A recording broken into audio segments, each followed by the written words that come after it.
Excretory structure of animals, इस topic से हर बार PGT TGT biology में क्वेश्चन आता है और इस बार भी चांस है कि इससे ये क्वेश्चन आए।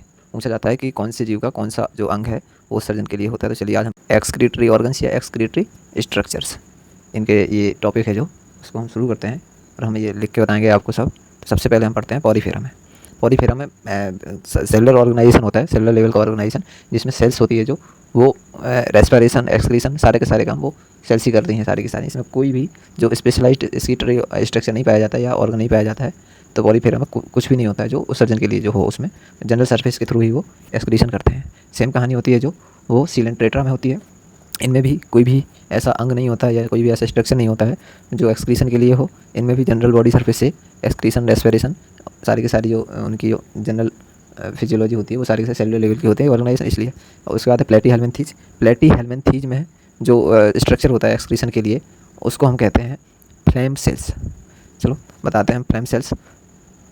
फ्लेम सेल्स जो होती हैं उसको याद करने के लिए देखो, जो प्लेटीहेल्मिन्थीज है उसको हम साथ में क्या बोलते हैं, चप्टेकृमि यानी कि फ्लैट वर्म्स।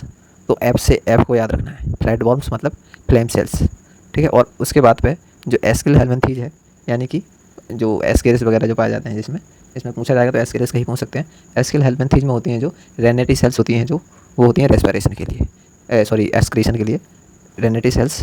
और अब हमें पता है कि एस्किल हेल्मेंथीज को हम क्या कहते हैं, साथ में राउंड वर्म भी कहते हैं। तो राउंड वर्म में रा से रेनेटी सेल्स का रा आ जाता है, तो इसको याद करने के लिए रा से ये याद करें रेनेटी सेल्स। और उसके बाद पे है जो नेक्स्ट है वो आता है अपना क्या, एनेलिडा।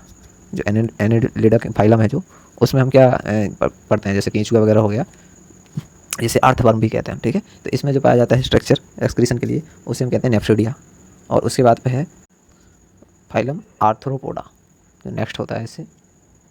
आर्थ्रोपोडा फाइलम है जो उसमें एक्सक्रीशन के लिए बहुत सारी संरचना होती हैं या ऑर्गन्स होते हैं, जैसे कि कॉक्सल ग्लैंड्स होती हैं जो वो एक्सक्रीशन के लिए पाई जाती हैं। और उसके साथ साथ है ये स्पाइडर्स वगैरह में कॉक्सल ग्लैंड पाई जाती हैं। और उसके बाद है मेल्फिगिन ट्यूब्यूल्स या मेल्फिगिन ग्लैंड्स हैं जो वो पाई जाती हैं।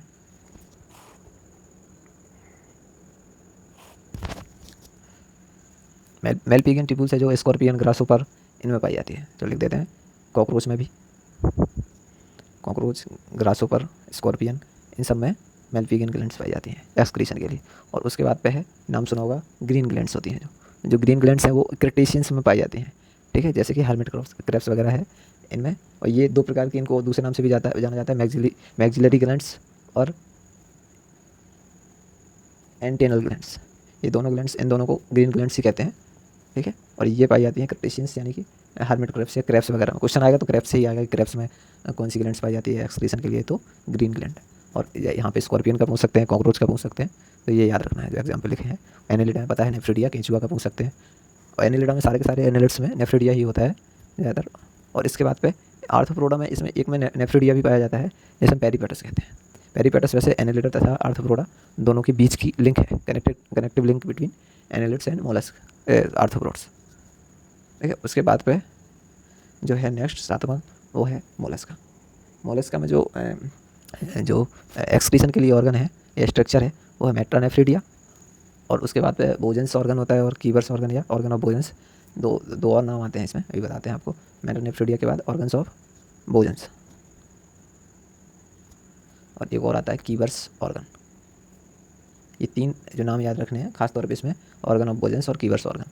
ये जो मोलस्क हैं, जो एम्फीन्यूरा क्लास है जो उसमें वो ऑर्गन ऑफ बोजेंस पाई जाती है। और दूसरी क्लास में जिसमें यूनी और पियर वेस्टर पाया जाता है, उसमें कीवर्स ऑर्गन होते हैं, ठीक है। होते सबके सब मेटानेफ्रिडिया है, लेकिन इनको अलग अलग नाम से भी जाना जाता है, क्वेश्चन ऐसे भी करके जाता है। उसके बाद हम नेक्स्ट पढ़ते हैं जो आठवां, वो है अपना इकाइनोडर्मेटा।